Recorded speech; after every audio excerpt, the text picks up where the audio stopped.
ભરૂચમાં આવેલા લક્ષ્મીનારાયણ સોસાયટીમાં રહેતો પરિવાર કામ અર્થ પૂના ગામ ગયો હતો.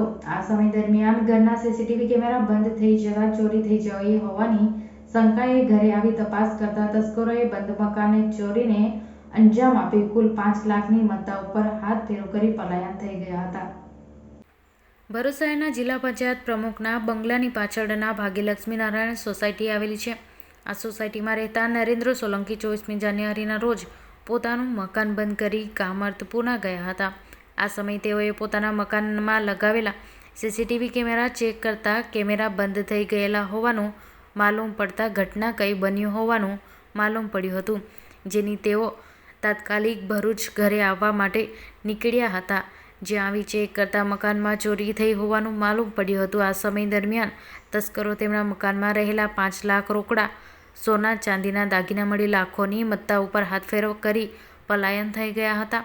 જોકે અંતે ઉલ્લેખનીય છે કે તસ્કરો તેમની કારને લઈ જવાનો પ્રયત્ન કર્યો, પરંતુ કારની બેટરીના વાયર કાઢેલા હોય તસ્કરો તેમાં સફળ બન્યા ન હતા. આ મામલે મકાન માલિકે ભરૂચ સી ડિવિઝન પોલીસ મથકમાં ચોરીની ફરિયાદ નોંધાવતા પોલીસે વધુ તપાસ હાથ ધરી છે.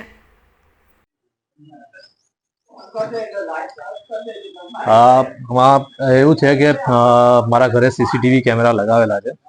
છેલ્લા 3-4 દિવસથી સીસીટીવીનું કવરેજ બંધ થઈ ગયું અચાનક જ, અને થોડો ડાઉટ થયો કે 1 દિવસ 2 દિવસ બંધ થઈ શકે, એનાથી વધારે દિવસ બંધ રહ્યું. તો મેં મારા પડોશીને તપાસ કરવાનું કીધું કે એક વખત ઘરે જઈને ચેક કરો કે કંઈ ઘરમાં પ્રોબ્લેમ નથી ને.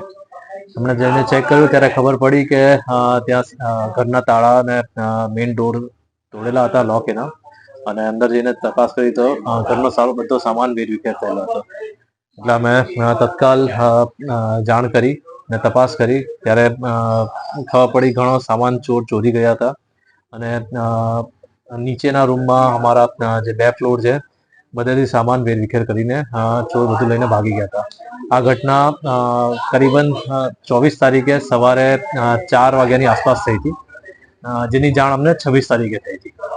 લગભગ કેટલા મત્તાની ચોરી થઈ હશે? આ પૂરી ઘટનામાં કમસે કમ 4.5-5 લાખ તકરીબન અત્યારે લાગી રહેલું છે કે કેટલાની ચોરી થયેલી છે.